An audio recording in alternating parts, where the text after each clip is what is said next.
Well, good morning and welcome, and thank you very much for those of you coming back to my channel. And for those of you who haven't been before, my name is Sam. I'm a registered nutritional therapist, and this channel is about my journey, the sort of activities and choices I make to help me live a long and healthy life. But also this is for people, women in their mid-years, who are perhaps perimenopausal, menopausal, postmenopausal, who really do know what they should be doing to maximise their health at this stage in their life, but they find it difficult to implement. So this is ideas about what to do to implement those changes, because I've found that a lot with many of my clients I've had over the years. So today I want to talk about sweet things, sugar basically, and what I do if I get a bit of a craving for something sweet, how I combat that so that I don't eat anything that's really bad. So for those of you who are busy women, which we all are, I've got a timeline in the description below, so you can jump ahead to see any particular point you may want to see, but if you can watch the whole video, fantastic.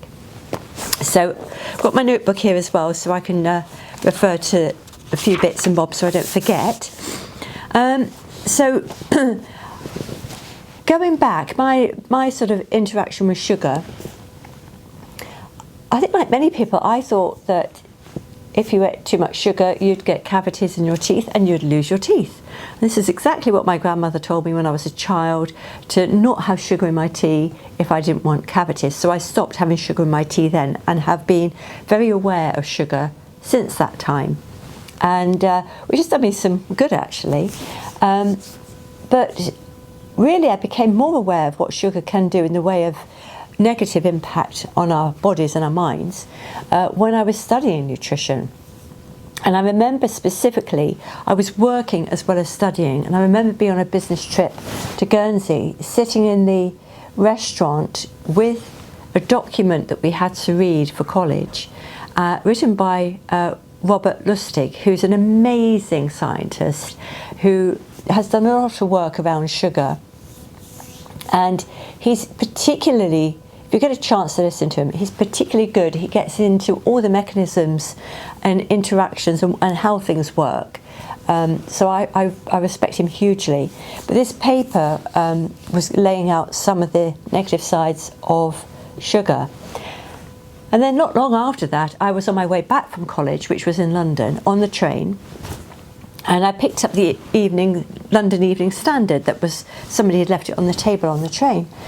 And I read an article in there, and that was really interesting. And it said that if sugar was taken to the Food Standards Agency today, which was about 15 years ago, it would not be allowed into the food chain. It would be considered as a drug. So quite strong language. And that in its own right made me take a breath in rather sharply, because sugar is embedded in our food industry, in our lives, and we all like sugar, really. I think there's a few who perhaps aren't so keen, but it's there, so it's going to stay. But we have to learn how we can manage our relationship with sugar. It was described as a drug, and we often say people are sugarholics, don't we? And have to wean yourself off sugar and have cravings for sugar. And they are quite strong cravings, so it can take time. And I did a talk recently with some school children, and it was about a healthy eating plan, basically. And we spoke a bit about sugar, and I was going to give them a challenge, which I didn't do in the end. But I know a lot of them eat some sweets every day, and I was going to challenge them to perhaps make it every other day, and then make it every 3 days once they're used to every other day.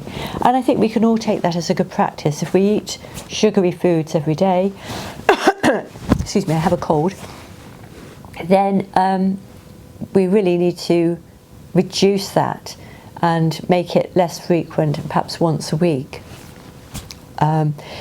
and it's very individual at the end of the day. So let's have a look at some of the reasons why sugar is not a good choice. And I'm talking really about table sugar.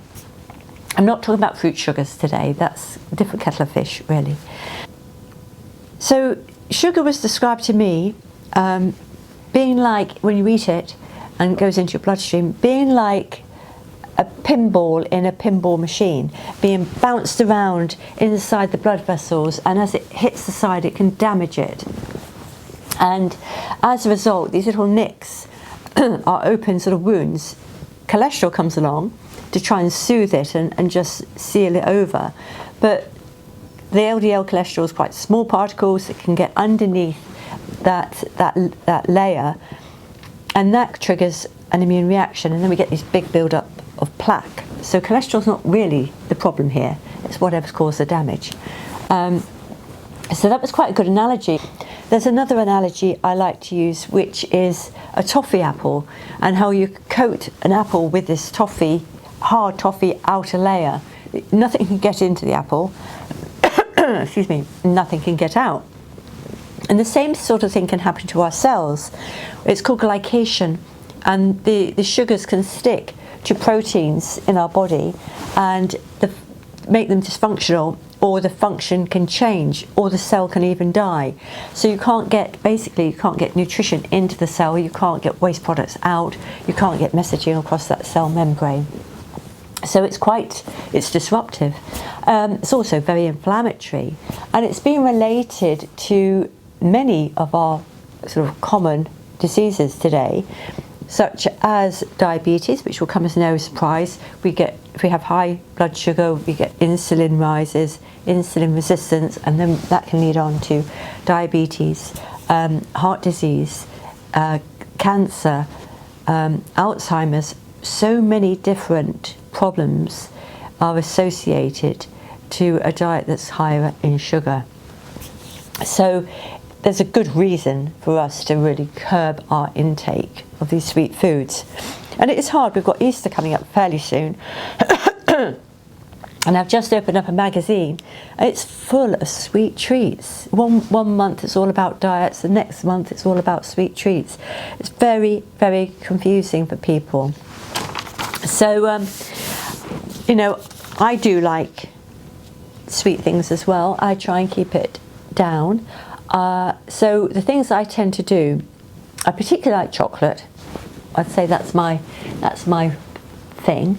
I make my own, and I use cacao powder, cacao butter, and maple syrup. And I'm actually reducing the amount of maple syrup, and still the chocolate's working. Excuse me. And I want to show you how to do that in another video. I don't have all the ingredients today. I also like to do things like, I buy chocolate, but I make sure it's at least 70% cocoa solids or higher. And one trick I was taught was that you take a square of that chocolate, hold it up against the roof of your mouth with your tongue, and let it melt. And in doing so, you get that message through to the brain more quickly, saying, I am satisfied, so you don't overeat it. And that's really good. I don't think the same is accountable to milk chocolate. It's so easy to overeat milk chocolate, not so easy to overeat dark. Excuse me. In the summer months, I like to make a smoothie. I'll put banana in, that'll be the only fruit. Spinach, I will put cacao in. The cacao really hits the spot for me. Maybe some nuts and seeds. So I make up a smoothie like that. I quite like a slices of apple and with a bit of nut butter on top of it. And it's that mix of the fat from the nuts with the sweetness from the apple that is really satisfying. Chia jam is something else I occasionally make, where I just use frozen fruits and defrost them, and then I put in some chia seeds. You can add sweetener. I tend not to. I find the fruits are sweet enough. The chia seeds make it all set, so you can use that it lasts in the fridge for about a week, so that's quite handy, particularly if you're going to make something where you know you might want some sort of jammy kind of consistency. But I don't do that very often. And then banana loaf. I haven't got my book with me, but I like the Hemsley and Hemsley book. It's Melissa Hemsley and Jasmine Hemsley wrote the first book, and they've got a banana loaf in there. Their recipes are gluten-free, so that's why I like them. And if I've got overripe bananas, then that's something I will make, and that is sweet enough. It only has a little bit of maple syrup in it. The sweetness comes from the bananas, so that's a better treat.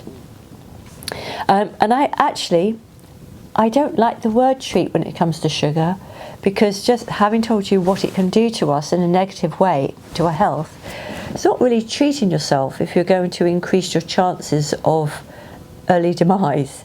So I need to find another way to describe it, but an occasional uptake of something that's not so good isn't too bad, but it's when we have it too regularly that's the issue.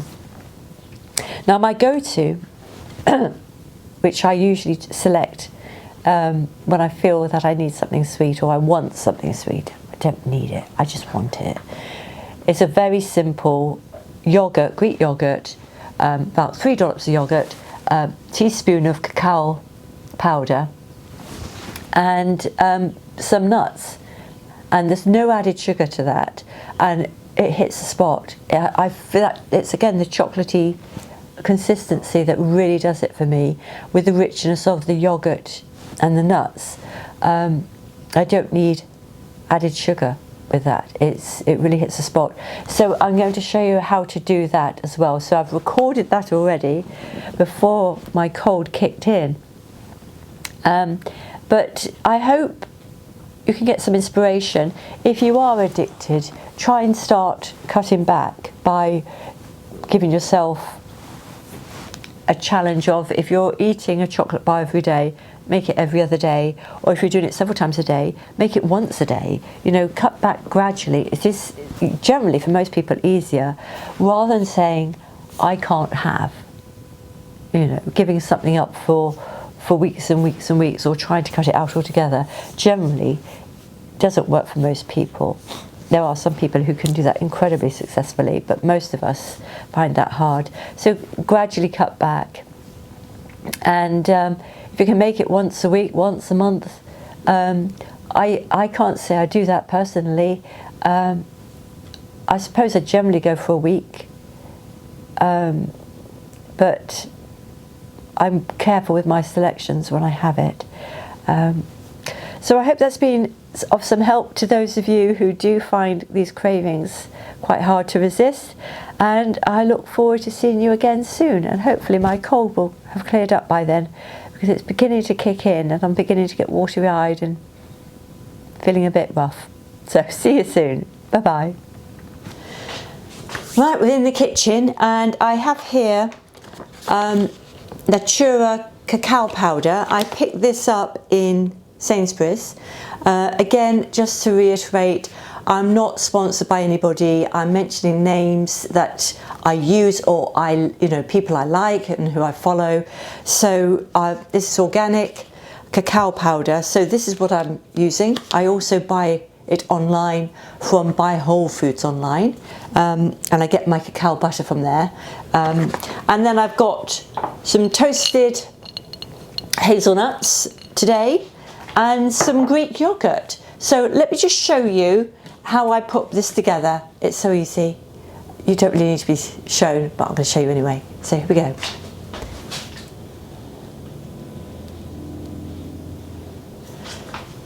Alright, so got my little dish, and the first thing I do is put the cacao powder in, and I use about a teaspoon,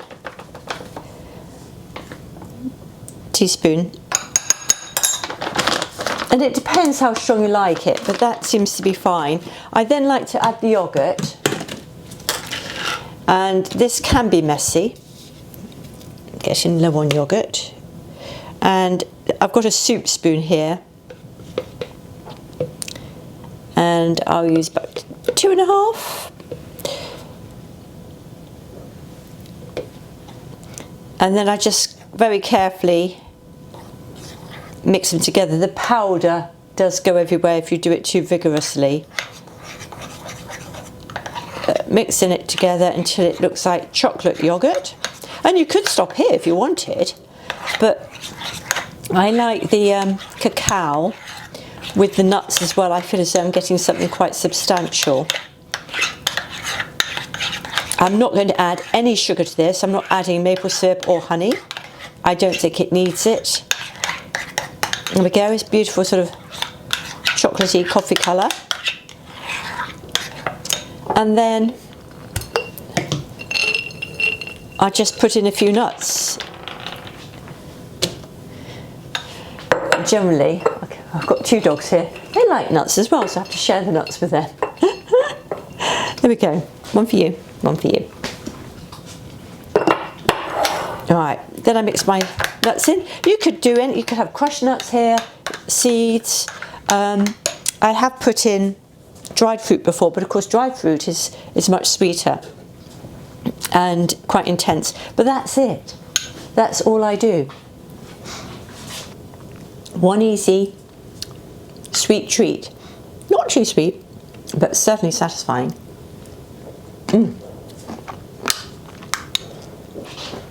So thank you for joining me this week. I hope to see you again. If you like the video, please like and subscribe. Please share it with anybody who you think may benefit as well.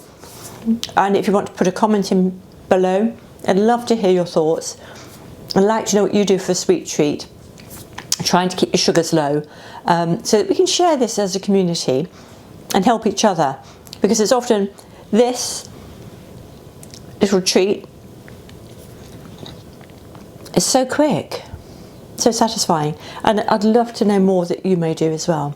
So thank you for joining me today, and I'll see you again soon. Bye. Should we go walkies? Should we go walkies?